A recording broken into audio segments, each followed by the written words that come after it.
हाँ दोस्तों, यूट्यूब में आपका स्वागत है। मैं हूं आपका दोस्त राजू कुमार।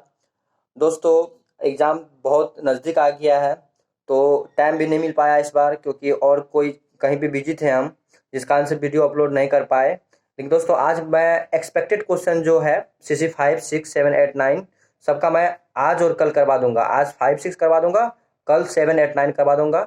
आप लोग एक्सपेक्टेड क्वेश्चन सारा देख लीजिएगा, क्योंकि चाहे फर्स्ट ईयर हो, चाहे सेकेंड ईयर हो, या थर्ड ईयर हो, या MA का सेमेस्टर फर्स्ट हो, जहाँ भी मैंने एक्सपेक्टेड क्वेश्चन करवाया था, हूबहू आपको एग्जाम में देखने को मिला था। तो बहुत स्टूडेंट ऐसे थे जिनको कि कम टाइम में तैयारी करना था, तो वो एक्सपेक्टेड क्वेश्चन से जा करके तैयारी करके एग्जाम दिए और बहुत अच्छे मार्क्स पाए भी।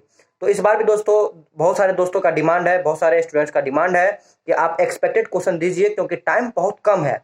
तो मैं आज ही करवाऊंगा। तो अभी दोस्तों, एक इंपॉर्टेंट क्वेश्चन को लेकर आया हूँ। टाइम तो बचा नहीं है, लेकिन जितना 5 दिन में मैं हो सकता है 5-6 क्वेश्चन मैं करवाने का प्रयास करूंगा और करवाऊंगा भी। आज CC 5 का दोस्तों बात करते हैं, यूनिट फर्स्ट का। इसमें दोस्तों क्वेश्चन है आज का, हम तो सामने में बुक भी है, तो उनको कहीं कहीं हो सकता है कोई पॉइंट मैं देखूं, क्योंकि टाइम ही नहीं दोस्तों मिला, मैं क्या करूं। आज का दोस्तों क्वेश्चन है, प्लेटो के आदर्श राज्य के आलोचनात्मक मूल्यांकन कीजिए।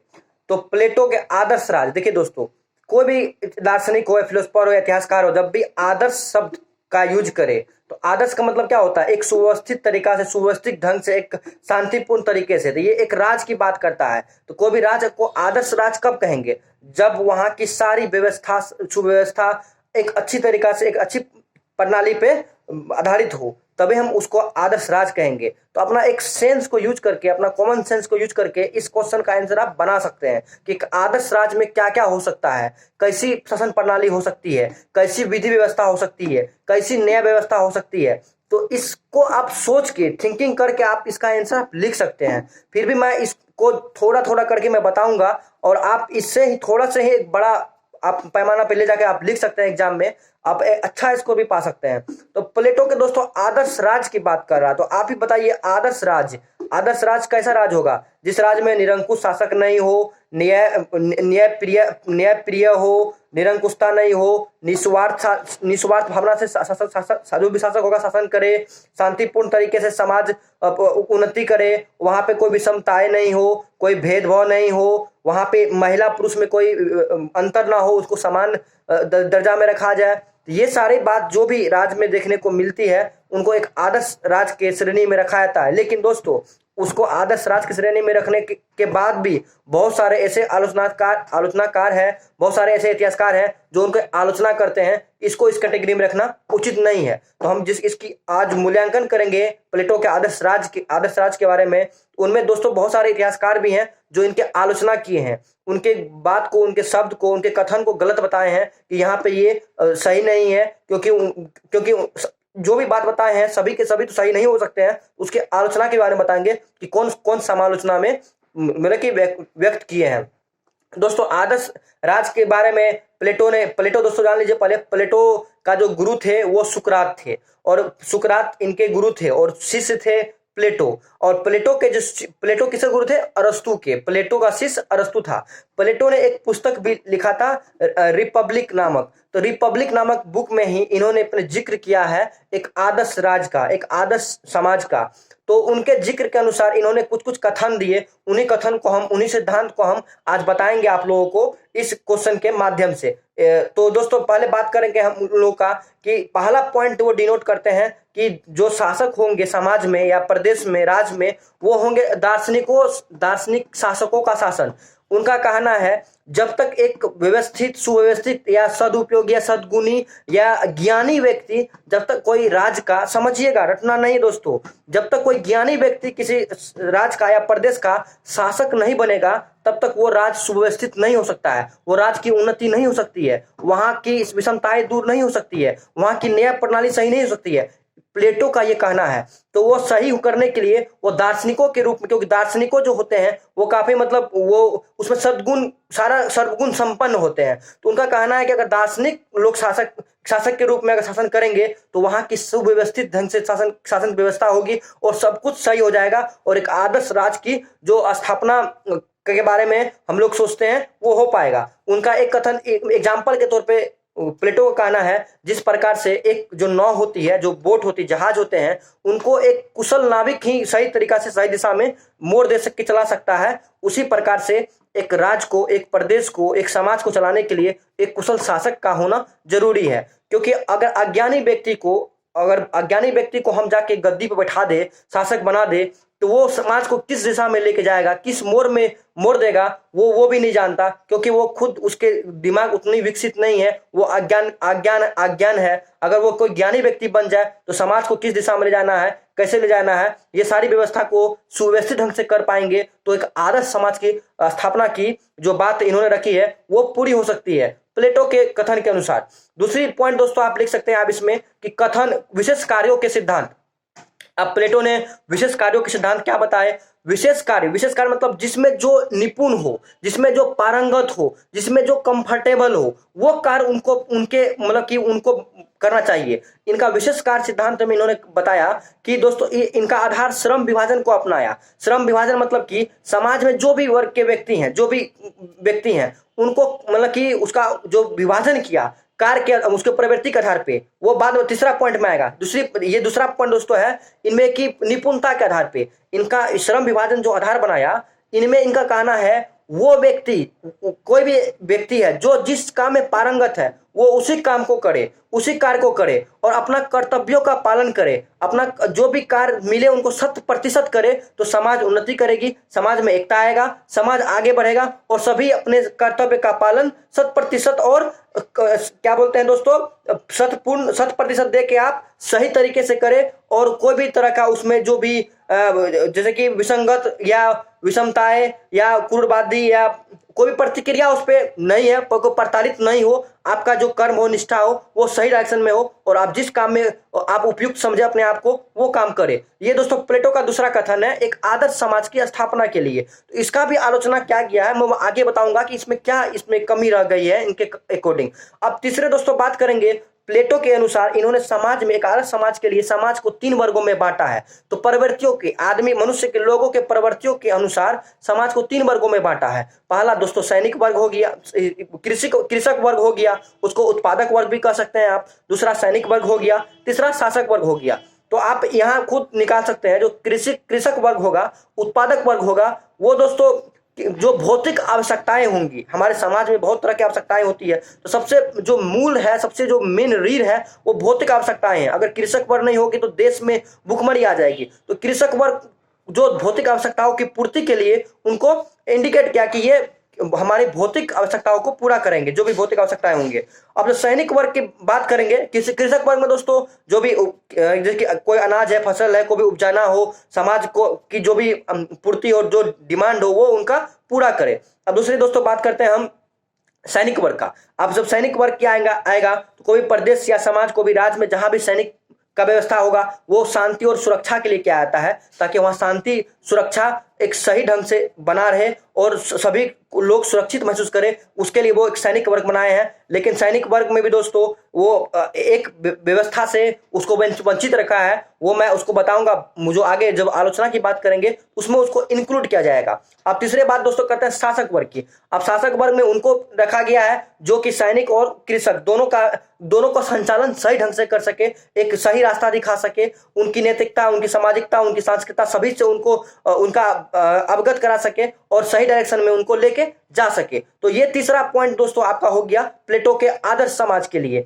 अब दोस्तों चौथा पॉइंट की जब हम बात करेंगे तो अब चौथा पॉइंट अगर हम बात करेंगे दोस्तों संपत्ति का अधिकार के बारे में बताया गया है कि कोई भी शासक कुशल शासक तभी होगा संपत्ति या साम्यवादी के बारे में जब वो अपने जो निजी व्यक्तिगत संपत्ति है उनसे वो दूर रहे। अगर वो उस राज्य में, उस प्रदेश में स्वर्ण मतलब सोना देके, चांदी देके, सोना, चांदी, स्त्री, ये 3 लोगों से शासक को दूर रहने के लिए कहा गया है। जब तक ये दूर नहीं रहेंगे तब तक वो निस्वार्थ भाव से सेवा नहीं दे पाएंगे, वो उसमें लीन हो जाएंगे और अपने परिवार के बारे में सोचेंगे। इसीलिए दोस्तों ये एक सिद्धांत लाया है कि उनको उनसे दूर रखना है और शासक को व्यक्तिगत संपत्ति में कोई लालच नहीं होना चाहिए, वो सबके हित के लिए सोचे और उनका जो एक वेतन प्रणाली होगी, जो वेतन देने की व्यवस्था होगी, वो समाज के कृषक वर्ग के द्वारा निर्धारित कर दिया जाएगा कि इतना वेतन आपको दिया जाएगा। तो वो एक प्लेटो का ये कथन है जो कि दोस्तों कहीं इसमें भी कमी और खामियां हैं जो बाद में उसकी आलोचना की गई है। अब दोस्तों नेक्स्ट पॉइंट की बात करें, पांचवा पॉइंट की बात करें, उसमें शिक्षा व्यवस्था की बात की गई है। एक आदर्श समाज के लिए शिक्षा को महत्वपूर्ण स्थान दिया गया है। प्लेटो के कथन के अनुसार, इनके बुक रिपब्लिक में जो क्वेश्चन दिया हुआ है, उनके अनुसार अगर एक आदर्श समाज की व्यवस्था स्थापना करनी हो तो शिक्षा अति महत्वपूर्ण है, क्योंकि शिक्षा हमको ज्ञान देती है। हम जब कोई अगर शिक्षा के बिना कोई ज्ञान ही नहीं हो सकता है। जब तक आप किसी चीज को सीखेंगे नहीं तो आपके पास नहीं आएंगे। तो आप लर्निंग करते करते सॉरी दोस्तों, लर्निंग कीजिएगा तो आप ज्ञानी होइएगा। इसमें दोस्तों एक कमी रह गया है। यह जो शिक्षा व्यवस्था लाया, यह केवल सैनिक और शासकों के लिए, शासक वर्ग के लिए लाया। इसमें कृषक वर्ग को इससे अवगत, इससे दूर कोई तरह का कनेक्शन नहीं रखा, क्योंकि कृषक वर्ग में बोला कि उत्पादक में कोई इसकी आवश्यकता नहीं होती है, लेकिन शासक और सैनिक को समझदार और ज्ञानी होना चाहिए, शिक्षित होना चाहिए, तभी कुशल प्रशासन ढंग से चल पाएगा, समाज सही ढंग से चल पाएगा। जिस कारण शिक्षा व्यवस्था को लेके बोला कि शिक्षा एक ऐसी फैक्ट्री होगी जहां से कि बहुत सारे कुशल शासक वहां से तैयार होंगे, कुशल सैनिक वहां से तैयार होंगे, और राज्य को, प्रदेश को सही ढंग से चलाने में उनकी भूमिका बहुत अच्छी बेखूबी रहेगी। इस पे भी इसका दोस्तों आलोचना किया गया है। अब दोस्तों नेक्स्ट पॉइंट पे बात करेंगे, 6वां पॉइंट पे बात करेंगे, तो उसमें आ जाएगा दोस्तों न्याय व्यवस्था। न्याय व्यवस्था दोस्तों प्लेटो का ऐसा है कि वो कर्तव्य के अकॉर्डिंग, कि अपना अपना कर्तव्य का पालन करे, अपना अपना जो जिसको काम दिया गया है, जो व्यवस्था जिस तरह से दिया गया है वो उसी डायरेक्शन में चले। जबकि न्याय का मतलब होता है कि सबका मूल जो अधिकार होता है, अधिकार का बात करता है कि कौन किसके अधिकार में, कोई किसी का अधिकार का उल्लंघन कर दिया या किसको अधिकार के बाहर चले गया, तो किसी अधिकार में कोई कमी या मानहानि कोई तरह की बात ना हो, उसके प्रति होना चाहिए। तो ये कर्तव्य के प्रति न्याय व्यवस्था लाया और बोला कि इनका कहना था, मतलब प्लेटो का कहना था कि अपना अपना कर्तव्य का पालन करें। जब सभी मनुष्य अपने कार्य करेंगे, अपने हिस्से के कार्य करेंगे, जो कार्य जो निपुण है वो करते रहेंगे, अपने समाज को जिस डायरेक्शन चल रहे सभी चलते रहेंगे, तो समाज में एकता बनी रहेगी, विषमताएं नहीं आएंगी, भेदभाव नहीं आएंगी, तो एक आदर्श समाज की व्यवस्था का, आदर्श समाज का स्थापना हो सकता है। ये प्लेटो का कथन था। इस प्रकार से दोस्तों और भी बहुत सारे कथन है इनके, तो इतना लिखिएगा तो बहुत लंबा हो जाएगा। तो ये मेन पॉइंट है, एक तरह से निचोड़ है, इसको आप लिखिएगा दोस्तों। अब दोस्तों हम बात करते हैं कि आलोचनात्मक का, किसका आलोचना जो क्या गया, समालोचना जो क्या गया, कुछ इतिहास के द्वारा इनके मतलब कि आलोचना क्या गया है, कि क्या गलत है, ये लिखना जरूरी है, क्योंकि इनका जो पॉजिटिव फैक्टर था मैं उसको बता दिया हूं। अब इसके ऊपर जो नेगेटिव फैक्टर बन के आए हैं, जो इनके विरोध में है, मैं उनके बारे में, हाँ एक दोस्तों एक पॉइंट और लिखिएगा, 7वां पॉइंट कर लीजिएगा, स्त्री पुरुष में समानता। उस टाइम ये दोस्तों प्लेटो का कहना था कि स्त्री पुरुष में समानता होनी चाहिए, क्योंकि उस टाइम समाज में मतलब स्त्री को दबाया जा रहा था, प्रताड़ित किया जा रहा था, उनमें समानताएं नहीं थी। तो प्लेटो का कहना था कि स्त्री केवल बनावट के दृष्टि से असमान होगी, जबकि सभी के दृष्टि से, सभी पैमाने पे वो समान दर्जा मिलेगा। स्त्री पुरुष में कोई भी विषमताएं नहीं पाई जाएगी, समान दर्जा मिलेगा, समान अधिकार मिलेगा, समान, उसको शासक के दर्जा में भी रखा जाएगा, शिक्षित भी किया जाएगा। दो बाद में उसकी आलोचना भी किया गया है। तो ये दोस्तों कुछ उनके पॉजिटिव फैक्टर रहे, एक आदर्श समाज की स्थापना करने के फैक्टर थे। अब इनके आलोचना में दोस्तों हम बात करेंगे तो सिद्धांतों के व्यवहारिकता, जिसमें कि आदर्श राज के जो प्रमुख तत्व बताए उन्होंने, संज्ञावादी, संपत्ति का संज्ञावादी, या दार्शनिकों का शासक के रूप में, या शिक्षा नियोजन की व्यवस्था, ये सभी दोस्तों व्यवहारिक नहीं है। ऐसा जो आलोचना इसकी किए हैं वो बताएं ये व्यवहारिक नहीं है। ये इसके निगेटिव पॉइंट में लिख सकते हैं, इसके आलोचनात्मक में लिख सकते हैं। दूसरा दोस्तों, प्रवृत्तियों के आधार पर जो वर्गीकरण किया गया था, चाहे वो सैनिक वर्ग हो, शासक वर्ग हो या कृषक वर्ग हो, तो वो ये भी उचित नहीं है। ये प्रवृत्ति के आधार पे ऐसा ये जो वर्ग का विभाजन हुआ, ये विभाजन भी सही तरीका से नहीं था। प्लेटो के कथन जो है ये यहाँ पे गलत साबित करते हैं कि समाज में कई वर्ग हैं जिनमें कि कृषक वर्ग को दबा के रखा गया, जबकि बहुसंख्यक बहुत बड़े पैमाने पे थे, फिर भी उनको बहुत सारे अधिकारों से वंचित रखा गया। और जो कृषक वर्ग में चले गए तो उसमें मजदूर, लेबर, जो मतलब मिडिल से नीचे थे, सभी को एक वर्ग में रखा गया, जो कि उचित ये फैसला नहीं था। तो इनका भी आलोचना किया गया है। अब दोस्तों वर्गों का अवैज्ञानिक तरीका से विभाजन, अवैज्ञानिक तरह से इसलिए दोस्तों कहा गया कि जो अब कर्तव्य की बात करता है कि जो जिस क्षेत्र में निपुण है वही काम करेंगे। ऐसा तो जरूरी नहीं है कि कोई एक व्यक्ति को एक ही काम में निपुण हो सकता है वो 3 काम में निपुण हो, 5 काम में निपुण हो।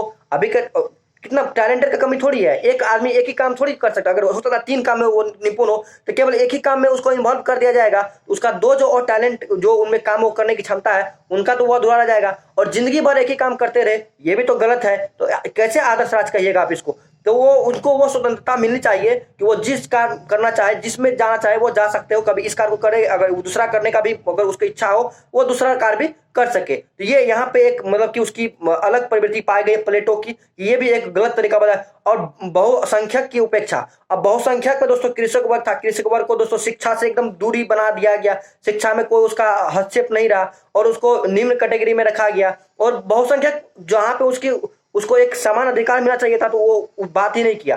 चौथा पॉइंट दोस्तों कि दास प्रथा का मतलब कि दास प्रथा का चर्चा नहीं करना। जब यूनान के एथेंस में जिस टाइम ये प्लेटो ने रिपब्लिक नामक पुस्तक लिखी, उसमें बहुत सारे उस टाइम दास प्रथा प्रचलित था। दास प्रथा मतलब बहुत सारे गुलाम व्यक्ति वहां पे दूसरे के दास बन के रहते थे, मतलब वंशों वंश तक करते रहते थे। उनके ऊपर कोई टिप्पणी नहीं किया, कोई चर्चा नहीं किया। तब इसका मतलब वो दास प्रथा के समर्थन में थे, प्लेटो दास प्रथा के समर्थन थे। अगर दास प्रथा का आप समर्थन में है तो एक आदर्श राज का आप अवधारणा कैसे रख सकते हैं, एक आदर्श राज की आप कल्पना कैसे कर सकते हैं? आप एकदम नहीं कर सकते हैं, क्योंकि आप दास प्रथा को आप प्रायोरिटी दे रहे हैं, उसके बारे में कोई चर्चा नहीं कर रहे हैं। ये भी एक निगेटिव मतलब उसके पॉइंट में दोस्तों आएंगे। अब न्याय व्यवस्था में दोस्तों हम बात करेंगे, कुछ पॉइंट देखना दोस्तों होता है, क्योंकि टाइम तो बहुत कम है। तो देखिए अपूर्ण न्याय व्यवस्था, अपूर्ण न्याय व्यवस्था में दोस्तों वही बात जो बताए थे आपको कि न्याय व्यवस्था को अधिकार के बेस पे रखना चाहिए था, तो उन्होंने कर्तव्य के बेस पे रखा। तो ये भी एक उचित प्रणाली में नहीं रही यह व्यवस्था, उनका ये असफल व्यवस्था माना जाए, क्योंकि कर्तव्य के बेस पे न्याय नहीं होता, न्याय अधिकार के बेस पे होता है। कानून की अपेक्षा भी कानून की अपेक्षा लिख सकते हैं, नैतिक बल विशेष पर लिख सकते हैं। दोस्तों ये सारी बात प्लेटो के आदर्श राज के बारे में आप लिख करके अच्छे खासे नंबर उठा सकते हैं। ये बहुत ही सिंपल लैंग्वेज में आपको दिए हैं, बहुत ही आसान भाषा में दिए हैं, कोई कॉम्प्लिकेटेड या बुक की भाषा नहीं दी है। अगर बुक की भाषा देनी होती तो थोड़ा बुक के भाषा में ही बोलते, रटे रटाया हुआ बोलते। मुझे जो समझ आया इस पॉइंट से मैं उन्हीं को एक्सप्लेन किया हूं। अगर आपको समझ में आए अच्छे से तो आप इस वीडियो को शेयर कीजिएगा और दोस्तों लाइक भी कीजिएगा और सब्सक्राइब भी कीजिएगा। तो थैंक यू दोस्तों, फिर नेक्स्ट वीडियो में मिलते हैं कोई नेक्स्ट टॉपिक या नेक्स्ट इन्फो के साथ। जय हिंद दोस्तों।